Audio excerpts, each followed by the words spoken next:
Mark and I were just ranting and frothing because I know the feeling. There's so much documentation, so much evidence of fraud, so much proof. And you're like, look.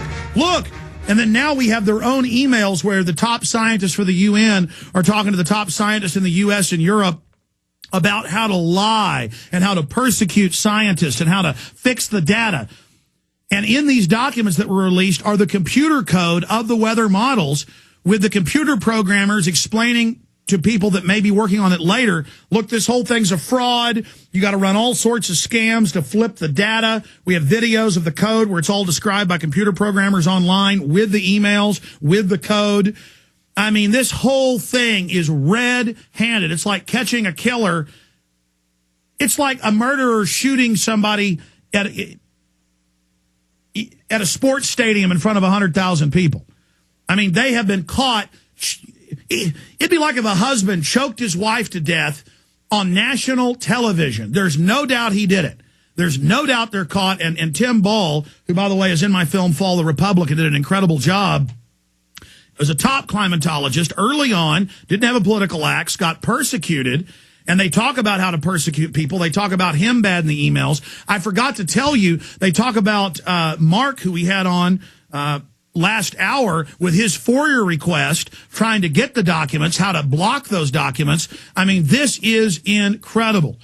And Dr. Tim Ball is now on with us for the rest of the hour. We're extremely honored to have him. We're going to break here in just a moment. But Doctor, how exciting was this? You're like Galileo saying that the Earth orbits the sun, not the sun orbiting the Earth, and now you've been proven right, and that it's premeditated fraud. They weren't just wrong, and you said that all along, because all the other scientists like yourself would do the raw research and say it doesn't add up, and they'd say, shut up. I mean, what is this like for you after all the persecution you've been through?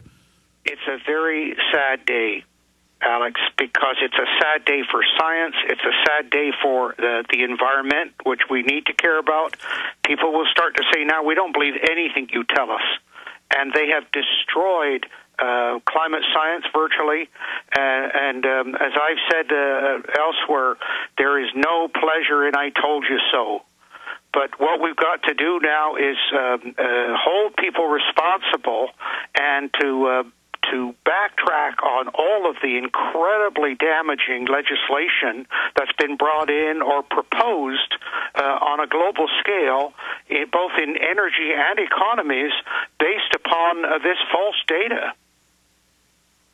That's why we've got you here today, to not just talk about their fraud, but you told my producer this is only the tip of the iceberg.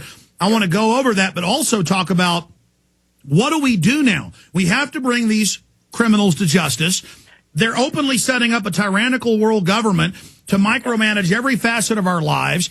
All these top demographers and researchers have said 1 billion people will die within a decade worldwide if they implemented these carbon rationing, energy rationing plans.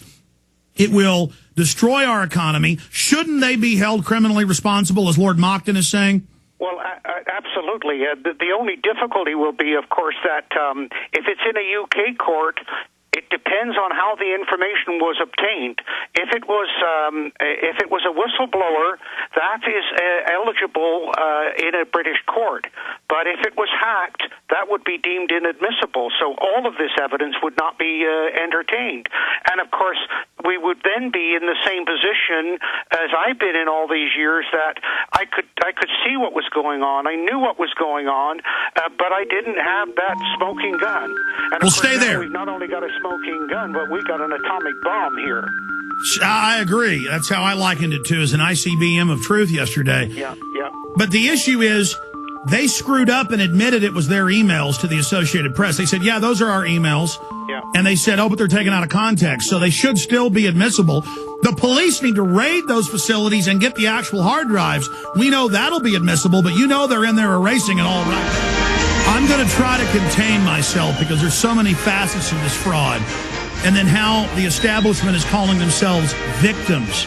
They're now saying in The Guardian that the climate skeptics with these emails are persecuting good scientists when they're in their own emails talking about how they were persecuting people with government power, how they were blocking FOIA requests, how they were destroying scientific debate.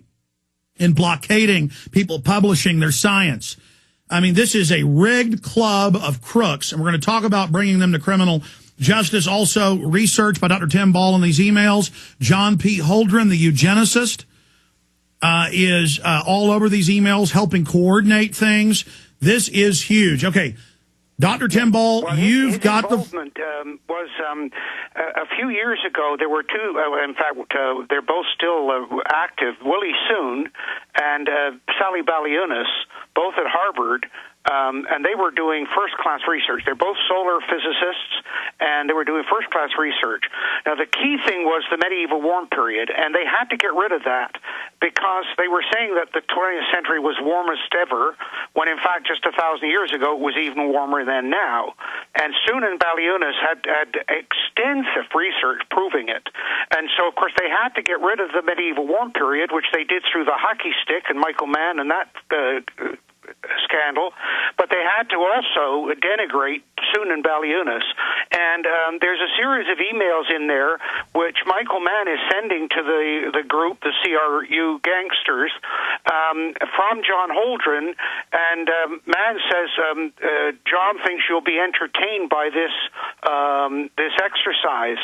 And what it was that Holdren had a series of breakfast meetings in which he sent out information ahead of time, and they debated how wrong Soon and Baliunas were and how right Michael Mann was. And of course, Holdren, using that power that he had, and by the way, he was in the Teresa and Kerry Heinz, and we know all about their connections, that he was in that chair at Harvard. And so Baliunas, and it's about a few years ago, she was on some of our advisory committees on the skeptic side, and all of a sudden, we didn't hear from her. We finally contacted her, and she said, look, basically, I've been under attack here. I've got to step aside. And she also disclosed some of the personal attacks as a woman and as a redhead that were just absolutely outrageous. So this was going on within Harvard, and of course Holdren is very, very proud of what he did. Let me stop you. Give us details of what she told you, because that's an article that needs to be written to show how they persecuted women and scientists and used intimidation, because they talk about that in some of the other emails, how to intimidate, how to cut funding, how to not let people publish their reports. Let's cover that in a moment. But first, let me ask you this question. Yeah. Over and over again, they've been proven that they're lying. They're more polar bears, not less. Polar bears are the best swimmers. They're not drowning. They hunt on ice packs. They're not drifting. They're going to die. They show school kids the Arctic and Antarctic contracting in the summer. They don't explain that it gets big again in the winter. They've been caught lying with the carbon dioxide heat graph, having carbon dioxide coinciding with the heat, not coming after it several hundred years, as you know. Hundreds and hundreds of frauds they've been caught in, but now, before they could deny they were caught or say it was an accident or have a debate about it, now they've been caught red-handed in these emails at the top climate facility, the UN sites, as you know, Dr. Ball being a top climatologist. How big of an issue is it to have them red-handed in the code, the computer code, with notes on how they do the fraud, and then having them in the emails how they know it's getting colder, but they're going to lie? I mean, is this not the holy grail? You called it an atomic weapon against their lies. Oh, absolutely. And of course, it isn't just the people, the CRU, the Climatic Research Unit, and Phil Jones. See, now, Phil Jones is the guy who put out that number of temperature increase of 1 degree Fahrenheit, which Gore talks about in his movie. Okay, Jones has consistently refused to disclose how he produced that number. Warwick Hughes wrote to him from Australia an email, and Jones came back and said, we spent 25 years getting these numbers. Why should we share it with you when all you want to do is find something wrong? And you talk about that in Fall of the Republic. Before this even came out, you pointed at Jones. Yeah, exactly. Now, but beyond that, Jones, Mann, Keith Briffa, And by the way, the person that really started it all is Tom Wigley.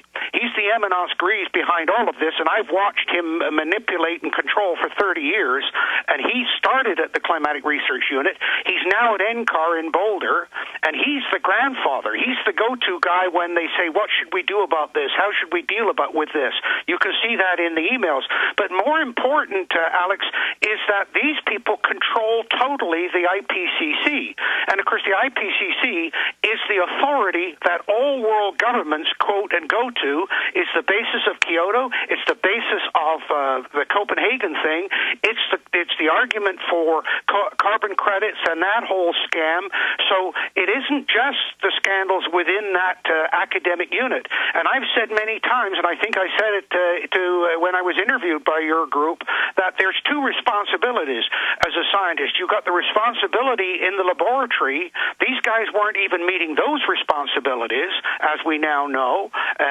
But when you go public and say that your science is legitimate and should be the basis of policy, there's a whole new set of responsibilities kick in, and they didn't meet those either. In fact, they deliberately thwarted them. So it's on two completely different levels.